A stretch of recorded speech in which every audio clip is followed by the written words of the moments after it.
Okay. Hello.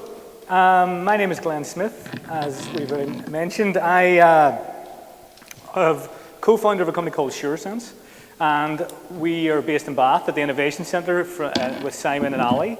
And I'm going to tell you a little bit about some of the realities that we've found as a startup company, which is a little bit of a different perspective from the Wintel monopoly of Microsoft and Intel from earlier on. But there's actually quite a lot of common themes between you and Elaine's talk and what I'm going to talk about as well.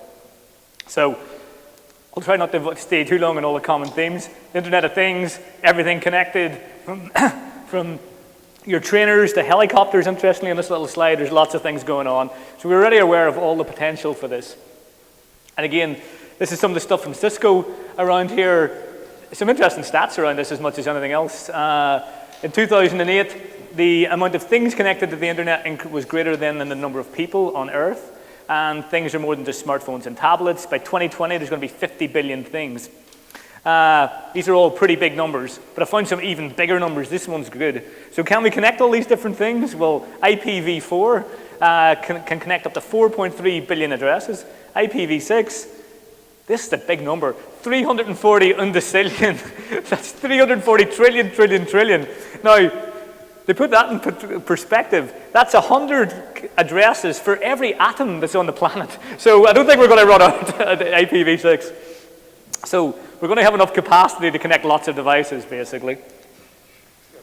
But to go back to some of the other things of what's happening around the Internet of Things, we're on topic at the moment. The Harvard Business Review this week, this is the picture from the front cover, and the title was Internet of Everything. And we talked about examples from a number of industries, but one of the really successful examples around the aggressive use of sensors is around Rolls-Royce and GE, which now have now converted their engines. Instead of selling a Rolls-Royce engine to an airplane company, they now sell it as a product as a service. We talked about as a service sort of models and a lot of stuff. So GE now sell airtime, number of hours their engines are in service. And they have a huge amount of monitoring that's going on in each engine, and it's all controlled globally from Derby, which is quite scary. And they will monitor engines real time, so when that engine lands, they'll know if they need to do any maintenance on it before it even lands. Hopefully it's not going to explode in the air. But in addition to that, they're doing things like looking at what the flaps are doing on the airplanes, pulling that information back, and doing fuel condition monitoring, how the different pilots come in to land, how they move their flaps in that situation, and for extra fuel efficiency. And they're actually saving quite a lot of fuel costs. And as I'm sure all of you know, fuel costs and flying is where all the margin is in the business. So that's a really valuable thing to their customers. So this is producing now this sort of mechanism is now producing over 50% of Rolls-Royce's engines. That's a very, very big number. And it's being driven by technology based around the things that we're talking about today on the Internet of Things. So the Internet of Things, this is Cisco's number. There's lots of big numbers thrown around in this stuff. $19 trillion opportunity with big data analytics, social collaboration, cloud, mobility, Internet of Things. These are all very, very big numbers. Awesome. As a startup, I want a piece of 19 trillion. Don't need very much of that, right, to make it a decent company. So it sounds like a good place to start up a business. But let's keep that in perspective. Here's an article from just July from Forbes. It's official. The Internet of Things takes over big data as the most hyped technology on the planet. Okay, and here it is. Elaine showed the Gartner hype curve, and here it is again with the Internet of Things right up there at the top of it. And you've got lots of interesting elements. And just to feed back to what Elaine says, here's speech recognition over here is one of the more developed technologies. As we're saying, it's not quite there yet in a lot of these things. So the essence of the Internet of Things, there's stuff going on, it's becoming part of things, but in reality, what does that mean for a business? Let's give a bit of reality check in some of this stuff. Where is the Internet of Things? There's a lot of, you can see where the interest comes from the likes of Microsoft, from the likes of Intel. Microsoft want to be providing their Azure cloud service, delivering a lot of the processing. Intel want to be giving their chipsets into both the sensors and the gateways, etc. But what does it mean for small companies and startups? I want to give you a bit of a perspective around that. I want to talk about some of the realities of the technology stack. We've talked about the technology stack before, but I want to give some insights into that we've had. And then, and one of the things Elaine was focusing on a lot was the value that was being created. And I want to talk about that. I want to talk about business model generation a little bit. If you're creating a startup, these are some of the things you should really be thinking about. Okay, so, but to give you some context to that, let me give you a quick insight of what we've done as SureSense over the last couple of years, and I'll give you a quick introduction to our product to put some context to that. So what we've created is a commercial kitchen management system. And we started off with the analogy of a lot of technologies coming together, the cloud, mobile compute platforms, and wireless connectivity becoming more ubiquitous, and with the drive and the Internet of Things. So we've got a business model based around all these hot topics that we're talking about here, and we built a sensor network, or linked sensors into delivering information via the cloud down into mobile platforms for use in business. And I think a lot of people in the commercial temperature fridge monitoring business had come from a different background, which we'll touch base on later on. We've expanded the mandate there from just the sensors, et cetera, around that, to developing intelligent data capture apps that deep dive into the businesses that we're talking about and are more tied into that. And around the back of that, we've done the analytics components as well and produced a series of dashboards and allow all that to be remotely accessed via tablets, remote computers, or via smartphones as well. We've done a whole mobile stack, and that's producing return on investment for the customers. So that's the essence of the business that we're looking at and we're in. But on through that, we've learned some lessons, and we've gone down some routes that I can give you some advice on not to go down, and we've learned quite a lot of stuff about the technology stack. Now, primarily, if I was giving advice to any company about starting a business, I would start off by saying, let's look at the customers and the business use cases first. But in reality, I want to not start there and start from the technology, because in a lot of this stuff, it's very easy to get into a lot of technology push in a lot of businesses, especially when we're sitting in an area with a lot of engineers or a lot of guys looking at what's happening in new technology, and people trying to find use cases for that technology and push the technology as opposed to being at a customer pool. So let's talk about the product and some of the real issues around that.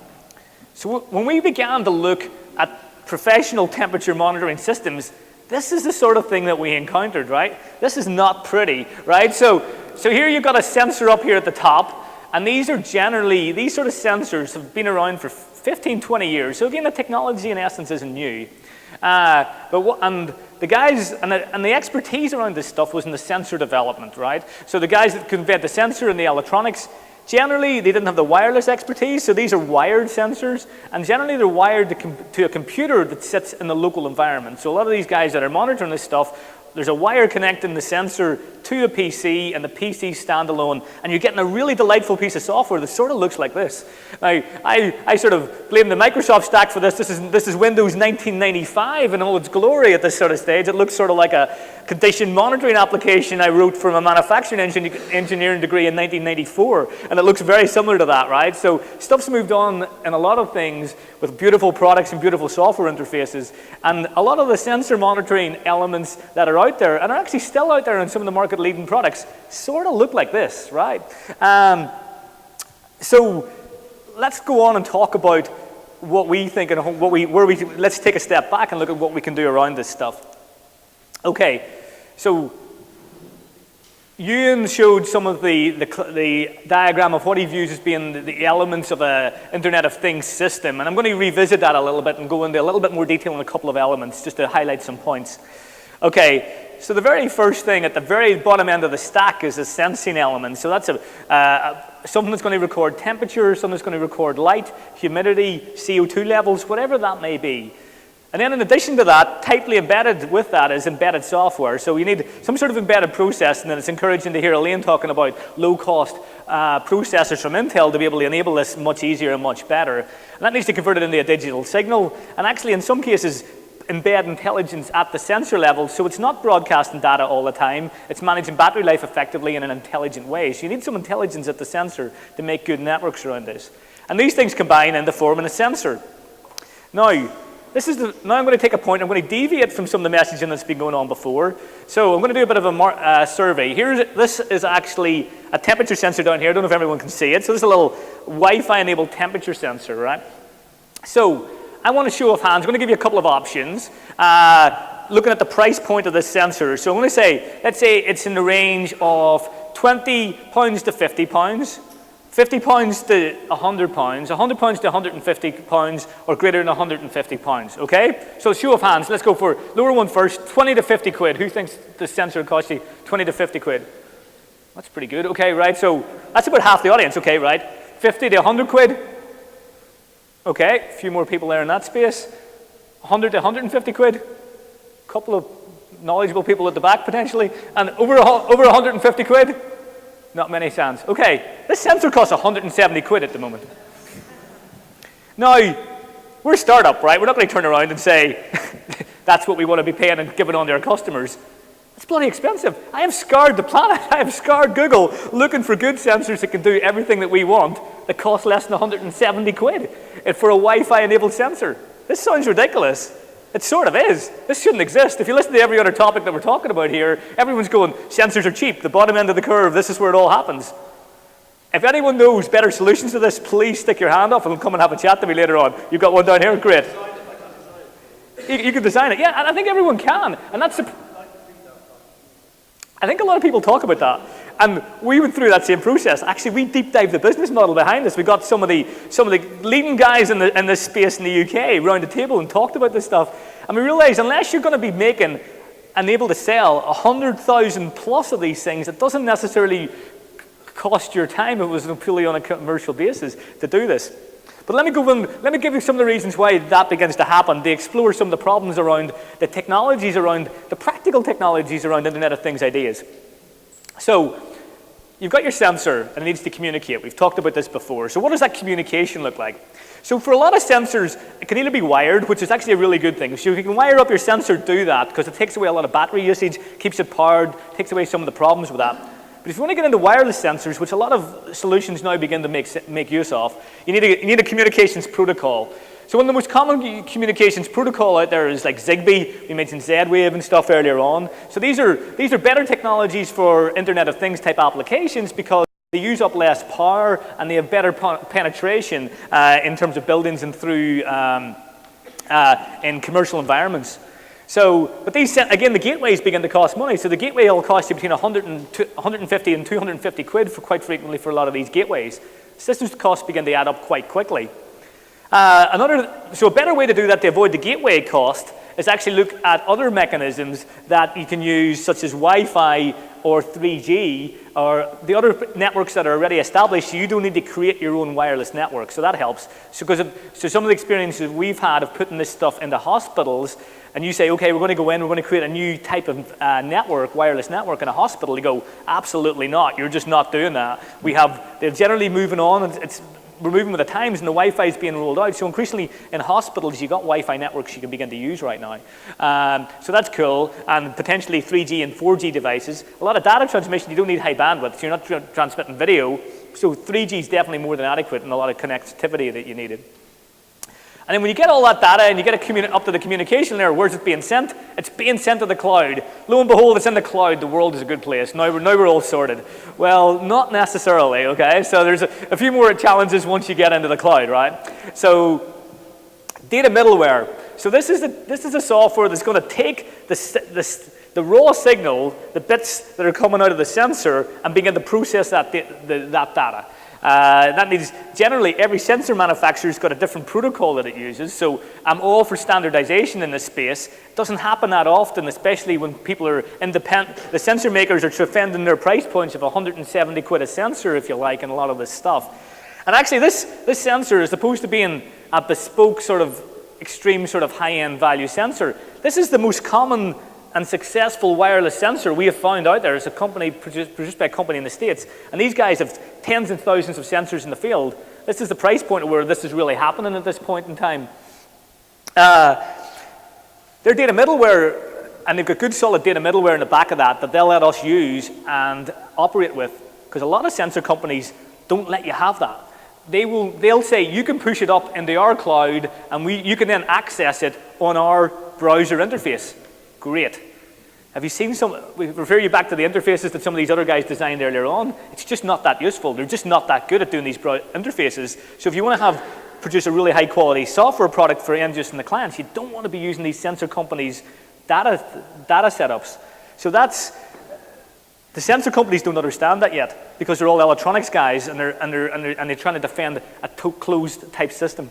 So I'm all for getting this more opened up. So once a data middleware gets in the data and controls the interaction with the sensor, it then has to put it into a database. As we touched on before, the database, you just go, okay, push it in the database, not a problem. But when you begin to build up big systems that are sucking in a lot of data on a high frequency basis from sensors, those databases get big very, very quickly. You have a lot of I/O going on in the database, that needs to be managed. It's a non-trivial thing. You need to make sure that you've got good controls around that because this can get out of control quite quickly. So that's not a trivial task to set up that database and the data layer around that. And then with the database that you have in there, you want to be able to access that by your application layer so you can get access to that data. And in reality, there is opportunity within this stack, and this is one of the first things I'm going to point out.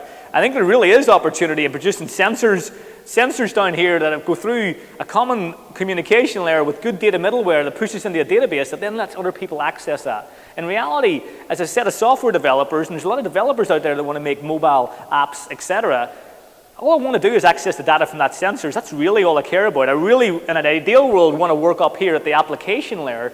And to get that, I want to have APIs where I can access that data, or let my customers also access that data for their systems as well.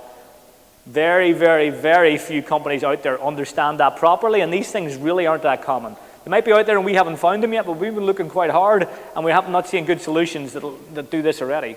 So as when we're talking about, is there value out there at these different chains? There definitely is, and it's not that well serviced at the moment. There's definitely opportunity here.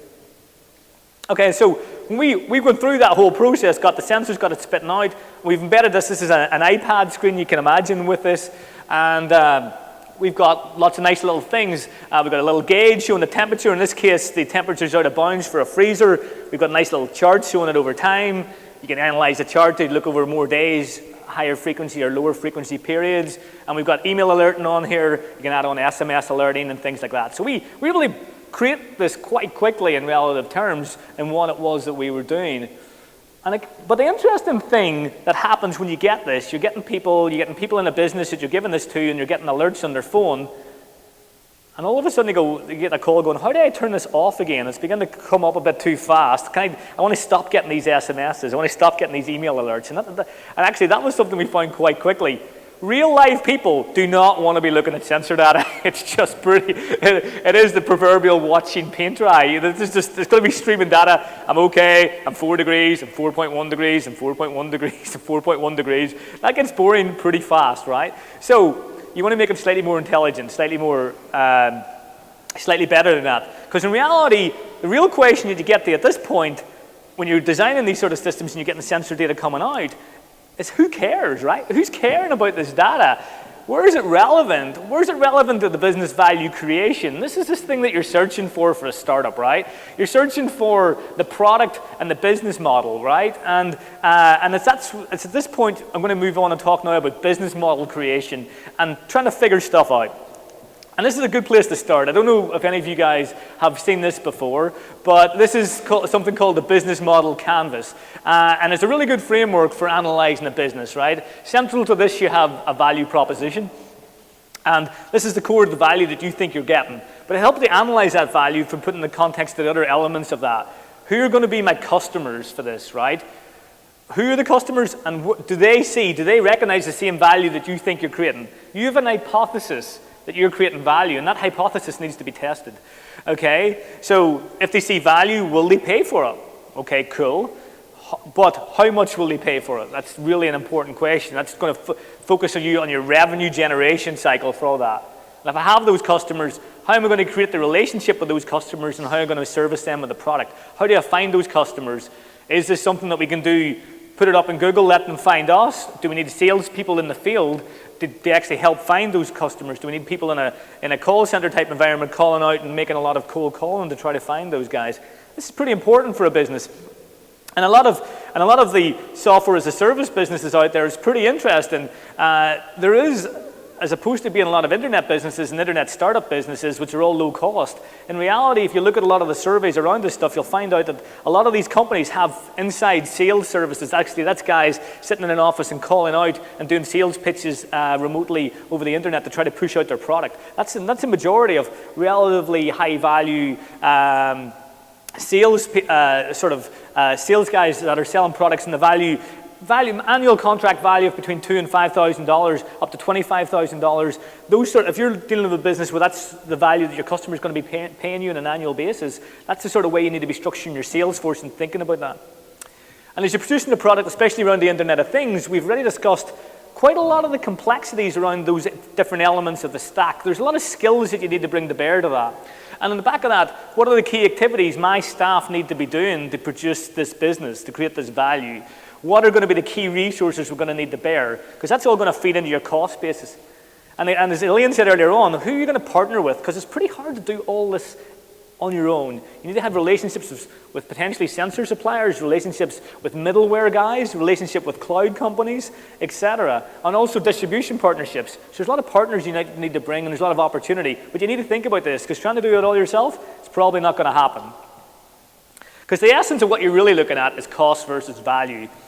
And as we talked about before, everyone thinks, let's get the sensors in there, it'll stop people having to manually record temperatures, because actually that's what happens in commercial kitchens at the moment. There's people going around with a clipboard 2 or 3 times a day, actually more in some higher velocity restaurants, and they're actually recording temperatures down manually. It's regulatory driven, it's what they need to do to be compliant with health and safety standards. But the trouble with that then is when you have really expensive sensors, it doesn't become a really obvious business value creation that we should put in sensors in this. It's going to cost me thousands of pounds. I'm going to be hiring someone for, just above the minimum wage, 78 quid an hour to do this. Does this make sense even on that basis? So the essence that we came back as we circled around in this is begin to look at the business case around this thing. And it comes back down to, is the Internet of Things, is this great idea of sensors driving all this stuff, is that the whole business case? Is that the whole story around this business? Or can we help to increase value for the customers in other mechanisms? We'd come up with the theory around this of giving iPads out so people can consume the data that they wanted to do this on a mobile basis, whether on their iPhone or on an iPad. And when we got into these environments, into these kitchen environments, we were giving them an iPad for the first time, and they thought this was great. But all of a sudden, we realized that what we were competing with against that in a lot of cases was pencil and paper. So I think Elaine gave the story of the beer kegs earlier on, of guys going around lifting beer kegs. It was 7,000 years old of that sort of story. It's like, paper was invented in 2000 BC by the Chinese. This is the technology you're sort of competing against in these environments. Is there a better way to do this? And we looked at that and said, okay, now we've got an iPad, or we put our real estate into this environment, or frequently they had their own iPads. A lot of these guys in these kitchens wanted an excuse to have an iPad, right? The chefs in there were looking up recipes on the internet or beginning to compare things. They go, great, you can get us an iPad in the kitchen, magic, let's see what we can do. We had good engagement from the customers in the back of that. So, but what do you want to do and what do you want to see in that environment, Because in reality, here's one of the pictures that you see from the Internet of Things that are out there. Here's a living room. This is a connected living room. This is the Internet of Things dream, right? Look at all this stuff. You got door controls, motion sensors, environmental sensors, set-top box control, remote control, window controls coming out of every orifice, really, in this place, right? So, but in reality, do you want a separate app to do all of this stuff, right? You imagine, do I really want to load up my iPhone with about 10 different apps to control each one of these things? Not really, right? I don't want to do that. I want to have one place to control them all, one ring to rule them all. I want one place to go, and it's going to tell me everything that I need. And I think this is the experience that we began to find with our customers. We realized they were doing a lot of stuff, but we needed to pull that information together for them in a usable way that helped to create the value for them. And that was one of the things that we came on to do around this stuff.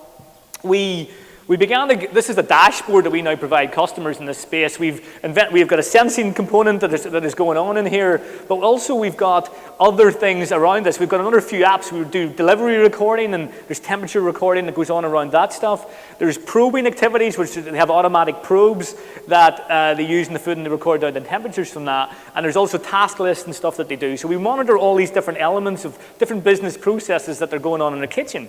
Now, an interesting thing about this stuff is with the probing, it was quite interesting. There's a lot of systems out there. So the guys that originally created sensors for the fridges also created a sensing solution that was automatically connected for probing items of food. So making sure when they're cooking like a lasagna, it needs to be cooked above, get my numbers right, it has to be above 72 degrees to make sure it's okay for human consumption. In Scotland, it's 82 degrees, really interestingly. So Scotland, they need to hammer food a lot harder than they do down in England. Go figure. But when you're used to deep-fried Mars bars, I'm sure it all makes a lot of sense.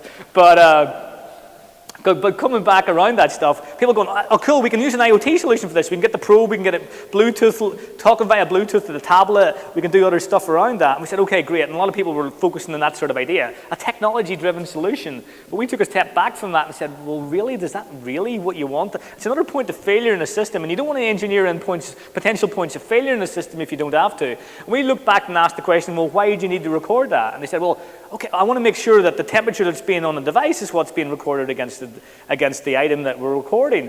So we sort of challenged people, and that's been a common wisdom. No one's really challenged that. And we sort of challenged it and said, you know what, if you have a guy in your kitchen who's not going to record it accurately anyway, you have a bigger problem than just this data not being translated in. Because if you dip it in lasagna and say, okay, the lasagna is 75 degrees, that's fine. But if he knows that the lasagna is 65 and he doesn't want to record that correctly, he'll just dip the probe into the hot soup and say, that's a lasagna. You have this problem, right? You know, if the staff aren't trained or the staff want to disrupt what it is you're doing, you have this problem anyway. Adding an extra level of technology, thinking that you're solving that problem, that's not right, okay? So this potentially makes our solution a lot cheaper than having to go through that technology development stack as well. So again, this is a challenge to the whole Internet of Things concept. Let's ask the question, is this adding value? Do we need to add on extra cost into the system and do sensor-driven stuff, or can we do things, approach them from problems from a different angle and make it more simple? And we sort of did that. It makes we have a very simple recording mechanism based into our apps as opposed to in the device. But also then to go on beyond this, and this is one of the things that we said, this dashboard helps us reporting, gives a very quick eyes view in this stuff, but we also needed to build in the analytics layer. So as opposed to just that chart that we saw earlier on, which is a time stream of data from this stuff, now we begin to build in when we have all that data, and this sort of challenges Elaine in one of her points in terms of, do we really want to have all this data? There's a good reason for that Elaine's solution. She suggested it only pings it when it's outside the range that we want to see. That's good. It reduces bandwidth and network comms.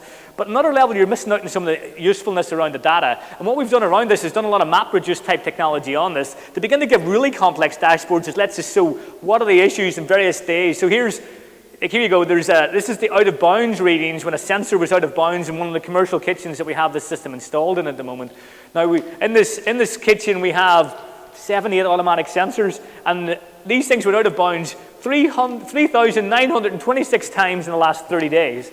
So there's a lot of interesting data around that. And it's not necessarily always getting too hot. Other times it's beginning to get too cold, and we can show when that's beginning to happen. And some of these fridges are being run too cold overnight, which is increasing their energy bills. So therefore, they can afford to adjust those things. So we're giving that sort of information back and that sort of analysis back to your end customers. So what's down the road? What's ahead of all this stuff? Is really some of the interesting things that are asking around the Internet of Things. We've talked a lot about sensors. We talked about the technology stack, and we talked about data going up to the cloud and various things.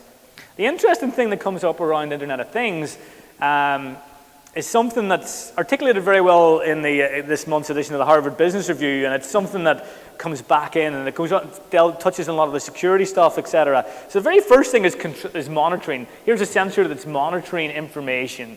Okay, so this is it. It's pushing it back up to the cloud, we're recording it, and then we can do big data analytics in the cloud. Cool. Feeds into big data very, very nicely. There's a lot of good stuff going on around that, so that appeals. It's a good messaging thing. But the thing that becomes more interesting, and this is when you get back into the German idea of Industry 4.0, they want to take that data and they want to control systems with it better. They want to control manufacturing processes, etc. And this begins to create more power. And with that, you begin to get into the control mechanisms. You have a feedback loop. You have an actuation loop that begins to go back in and be able to change the machine.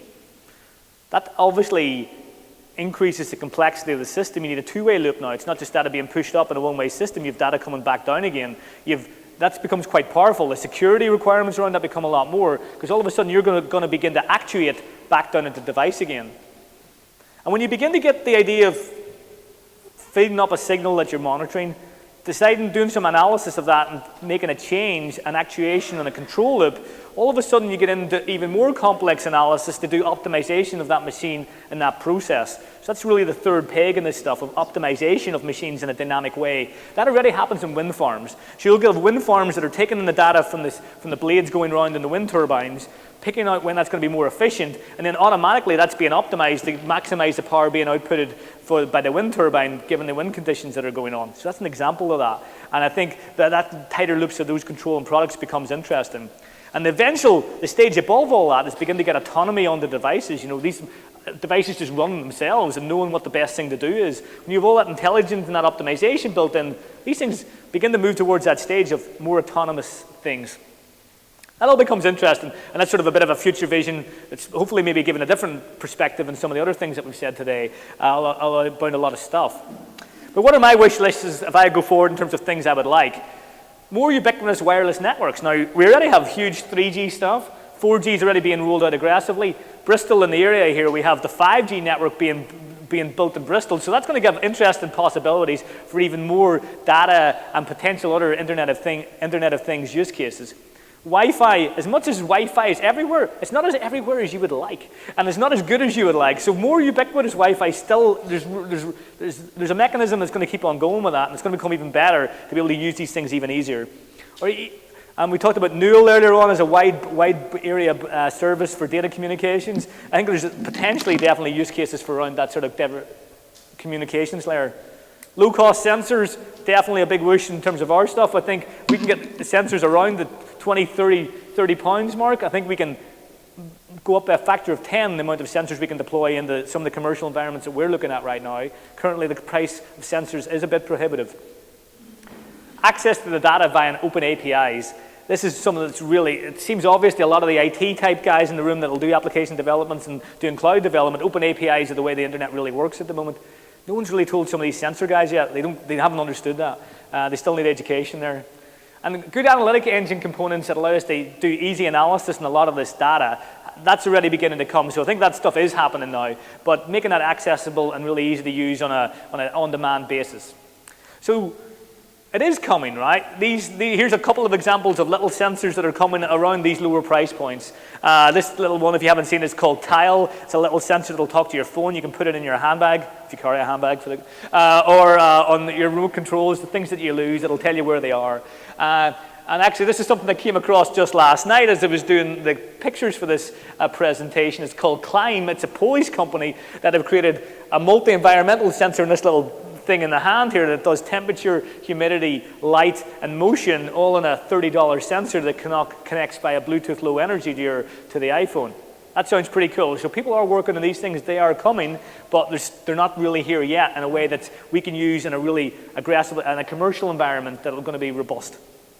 But that's not to say there's no hope in all this stuff. We talked about crowdfunding earlier on, and we talked about Nest. A number of people have used Nest. It's a very high-profile thing, $3.2 billion exit to Google.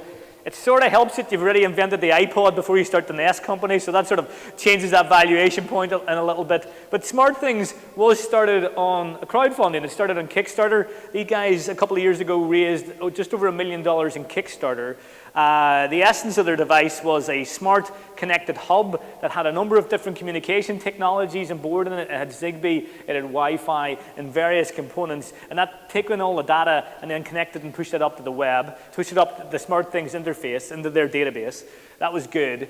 And then they also intelligently on top of that built a software development toolkit that you could use that data then and get it out of that database in a commercial way and then build apps on top of it. Their approach was very popular in Kickstarter, and that's a key to crowdfunding. It's not just selling your product and getting the amount of money in just to do that product. What it does is prove that the product's in demand. It proves you have a commercial market, it proves you have customers, and it proves they're willing to pay money for your product. That gets other people's attention. Funders like that, you know, we don't need to take a risk in developing a product without it being proven. We already know we can have £1 million of sales of people willing to buy this product. This company's just been sold recently to Samsung for $200 million. It's not as high profile as Nest, but that's a pretty good exit for a company that's just a couple of years old as well. That's an Internet of Things company. So there is hope for startups in this space, but hopefully some of the stuff that we talked about really goes on. And just to summarize all that stuff, is IoT involves many skill sets. There's a complex environment from a technology perspective. It's more complex than it first appears. I'll just give you that sort of warning. There's a lot of stuff. Even building up a cloud presence. I love June's comment from earlier on. You get it into the cloud, you have a big knob there, you just turn it up when you want to dial up some more stuff. It's not as easy as that. You've got to design your software layers pretty aggressively around that. We found the data middleware that takes in a lot of the data from the sensors. We've got to set that up pretty well to have that elastic cloud capacity to be able to operate in that way. And a lot of the guys that are making the sensors don't understand that. They don't really get the cloud. A lot of the sensor makers don't understand the cloud. They don't understand that, you know, their software, their data middleware, which is frequently built on servers from 10 years ago, isn't necessarily what they need to make it really easy to deploy in a scalable cloud solution. Okay? So don't underestimate that. But make sure, in addition to that, when it comes to the business, that the value that you're actually creating, right? Understand the customer, understand what they're going to be willing to pay for, and how you can deliver that in a cost-effective way. And the other thing is, don't get too mated with the concept of IoT. There's a lot of great technologies out there. We're touching on lots of them today already. You know, it's interesting we're talking about the Internet of Things, but just inherently within that, we've got the cloud, we've got mobile computing, we've got wireless networks. These are all things that we're just taking for granted right now. There's a lot of technologies that are converging to allow capability around all this stuff. And software hasn't gone away, you know. And Andreessen Horowitz, software is eating the world. That's still the case, you know. Software is how you scale and add value to a lot of these components. Don't forget about that. These aren't always hardware plays. The software can definitely add value to the customers, okay? So the IoT is not an end in its own right. It's a component of a potential solution that can create value for the customers. And that's our insight as well. Okay, so hopefully that's been useful. My name is Glenn Smith from SureSense. We've been going for about a couple of years right now. We've begun to prove out our products. We've done a lot of development, done some good stuff, but we're out there looking to raise money now to fund it to go on to the next stages, to really scale out our team, to bring on the right people, and get our commercial go-to-market strategy really right. So that's where we are. Okay? Thank you very much.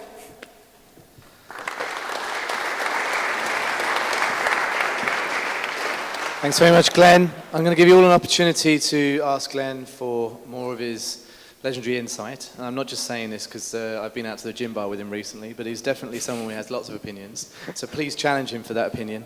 So I'll hand you over to Henry. Okay, so do we have any takers? Questions? Yes, the lady at the back. Thank you. Hi, Glenn. You just mentioned your go-to-market strategy. So what sort of things have you done so far? So in a true lean startup mechanism, we were very excited when we first got this on the roll. We actually had a trial customer lined up before we wrote a line of code for this. So that's the ideal scenario, right? We had a relationship with an NHS hospital, actually, and we went along, we demoed out the product and what we imagined it was going to be, and we went to them and said, this is what we're thinking about. What do you think of this? We mocked it up in a great little app called Envision app, which allows you to mock up mobile technology. We went along and said, okay, what elements of this do you like? And they said, well, we like X, Y, and Z, but we don't like ABC. We went, great. So we didn't need to build ABC. We just went away and built X, Y, Z. And then we delivered that back to them and got it into the field quite quickly. And from the feedback then, that was really only the start of it. It's in product iteration cycles of give us your feedback, what will be good for you. They wanted to store down other elements in the system as well and record more information on it. And we added those functionalities to that. We're fleshing that out. We're leveraging off that sort of a key early stage customer, and we're going out talking to a lot more customers. So we've a field sales guy that's out there talking to customers who already had expertise in that vertical in the restaurant and hospitality and commercial kitchen space. And we've taken in a lot more feedback from that and looked at the other requirements that other people had out there, and we've fleshed out the solutions, and we've integrated quite tightly into some of the business models and the business processes that happen in that environment that aren't necessarily obvious. And not that they weren't just obvious to us from the outside, they weren't necessarily obvious to people on the ground as well. It involved challenging them and what they did and why they did it and how that could be made more efficient by using this sort of mechanism. So it was a bit of a mutual learning system that we had there from talking to customers. And also then making sure that we're dealing with people that can move swiftly and where the value really resides in this. And some of the stuff we found in that is the casual restaurant scene is actually quite a booming area at the moment. There's been a medium-term decline in pubs versus coffee shops. So coffee shops have exploded. There's Costa has a very annoying machine, I find. The UI in that Costa coffee machine Elaine was describing earlier on winds me up on a regular basis. It doesn't know me well enough as a customer. Just make my coffee. I don't want all the sugar and all the rest. Just hit the button, make me the coffee. I don't want to interact again with the UI. But that's an aside gripe. Figuring out what those figuring out what they need. The restaurants are expanding fast, so in reality what you're beginning to do is when you're giving them when you have a restaurant chain, and a lot of them are getting private equity funding in now because the business makes decent returns versus 0.5% is the risk-free rate at the moment. So you want to make better than 0.5% in your money. These businesses look more attractive than they might have done a number of years ago when the hurdle rate would have been 10, 12%. So all of a sudden restaurants look more attractive from an investment perspective. And the decline on the high streets is basically fueling the growth in that stuff. So restaurants over the last 5 years have grown about 45% over the last 5-year basis. And there's a lot of chains that are starting in that space. So when these guys want to expand their restaurant chains, they want to control that expansion. So they want to be able to make sure their hygiene and their standards, they don't have any markdown in that stuff. So we view that as being quite an interesting growth area around that stuff. And we're focused in that area at the moment. We're working with some fast-moving growth chains at the moment, both down here in the southwest and also up in London. I think there were some questions over here. There's a gentleman here. Thank you.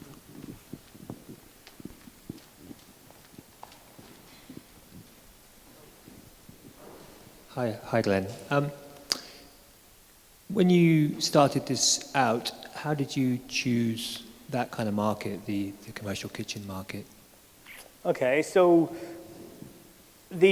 was an observation really. I think the guy that was mentioned as a sales guy, as a co-founder, he was out in that space doing other things. He was looking at selling other types of products into some of that space, and he began to talk to some guys around what they were doing around a lot of the paper-based systems, and he's seen some examples of what happens if you get an iPad or a tablet into this environment, and he knew as a sort of a tech guy that was interested in looking at new businesses, and he approached me with that, and we talked about different strategies around that space. And it was reinforced then when we went and talked to some customers and said, would this be of interest to you? And we definitely followed it up from there. So it was definitely market-led around this stuff. It wasn't technology-led. But the reason why I got involved is it lined up with other technology trends that were going on. Cloud computing in the back end, mobile technology, wireless sensor technology, these are all really strong trends. And this seemed to be lined really nicely with all of those things, so that's really what got me into it. Okay, I think another one over here.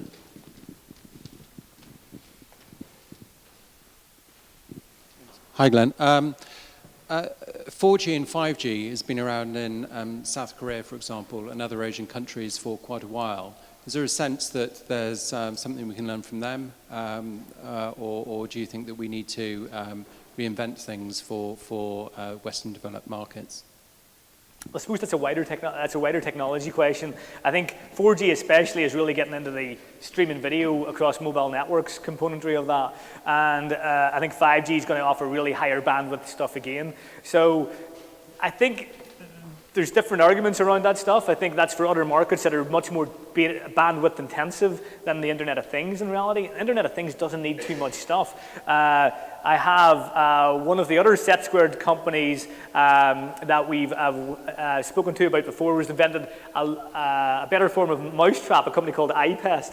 And those guys were doing a SIM card driven component, just an alert to say, is there a mouse in my trap, right? Straightforward. That business didn't end up working because it was too expensive to build all the hardware. It became quite an expensive mousetrap, and then the business model didn't work out. But the interesting elements of that is the data that he needed for that was actually 2G. He was able to get 2G data around that. So the bandwidth isn't necessarily directly related to the Internet of Things. You have to figure out why you want that really high frequency data. The flip side is there's potentially Internet of Things use cases that might need that. If you're getting a terabyte of data from a car, then that's going to need 4G or 5G potentially to be able to distribute that correctly, or if you want to do that on the move. So it's going to feed into that. Do I think the South Koreans are more advanced in that space? I think they're obviously more advanced in mobile phone technology and they're picking out those trends faster from the pure mobile side of things. I don't think we've fully found the use cases fully yet for why we need the extra 5G bandwidth. I think they will come, but at the moment they're not entirely obvious. And I think it's good that we're beginning to experiment and putting in the infrastructure in 5G around here in Bristol so we can begin to figure out, well, if we have this amount of bandwidth, what can we do with that? It's not entirely obvious right now. I think video's the higher echelons of bandwidth capability that you need at the moment. What you need above video, we'll see. Okay? I think it'd be nice to have a regular 3G connection, really. Going on this afternoon, for example. Yeah. Okay, so we have time for one more question from the floor, or one from me. It's going to be one from me, I'm afraid. So, as an e-entrepreneur, as I'm labelling you, what are the biggest challenges that you faced in your setting up your company? I think it's coming back from being purely in the software world and purely in the data transmission world and processing of that, getting back into the physical world. That's a different level of challenges, right? When you start to build physical stuff, you need to actually go in and be doing installation stuff. When you're talking to customers, getting Wi-Fi signals working in environments is not always that easy in some of that stuff. So we need to make sure you have good networks in place already for that. So if you want to use, even if you want to use iPads in commercial kitchens, you need to make sure their Wi-Fi network's good enough for that. And you need to manage the customer's expectation is you need to be able to provide this level. This is the base level of infrastructure that we need to be able to come on and add our product on top of that. So I think that's it. And then like any business, I think as we stated before, it's all about creating the correct business vision for this stuff. We've had a lot of the social network type explosive stuff. So people, there's obviously Facebook, but there's things like Instagram and Snapchat that have come from zero to all of a sudden they have $1 billion valuations very, very fast, like 13 employees for Instagram. These are very fast moving companies. That's possible on the hardware things as well. Oculus Rift, there's your example, right? Kickstarter funded project, raised huge amount of interest, over $1 million in Kickstarter. 632 days later, it sold to Facebook for, was it $2 or $2.5 billion, right? So, a lot of cash. Cool technology, again, hardware-based technology, again, based on sensors, feedback, and clever use of those sensors.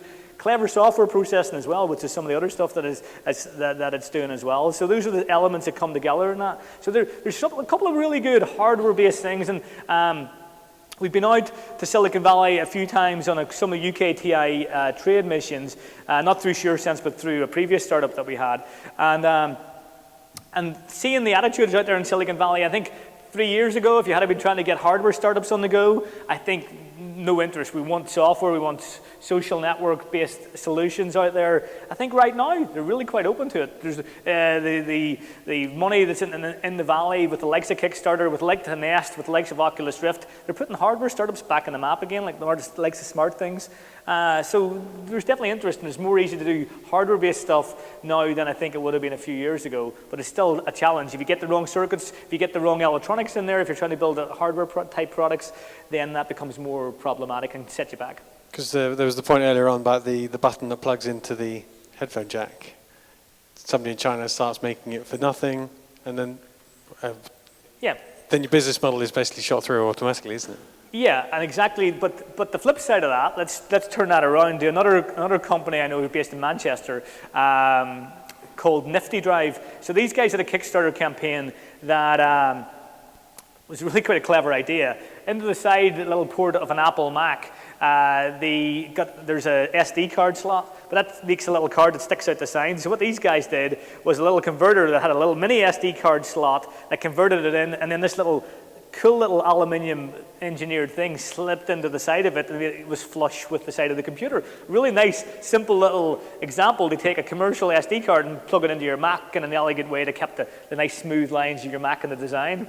But that says a lot, right? What has been and was a successful company because they're using higher-end design components. It's not racing to the bottom and trying for the nastiness. They're leveraging the design components of it to make desirability around product. They got it manufactured in China by Foxconn, which always helps as well. So all of a sudden, the same guys that are making the Macs are making their product as well. So they're using the same grade of aluminium and all that good stuff. So there is ways to defend against that. It's around good design and defensibility, but you need to think about that. If you do just bang something out that's easy to copy by China, they're going to do it, and that's definitely a risk. Brilliant. Thank you very much. Thanks very much, Glenn. We're now going to have the chance to charge your coffers so you can get ready for the expert panel. I think we've got about 15 minutes break, so I'd expect you'll back in about 25 minutes, no doubt. But I'll give you a shout beforehand. Please grab some more cakes. There's tons have just arrived, so do as much as you can to finish them off. Thank you very much.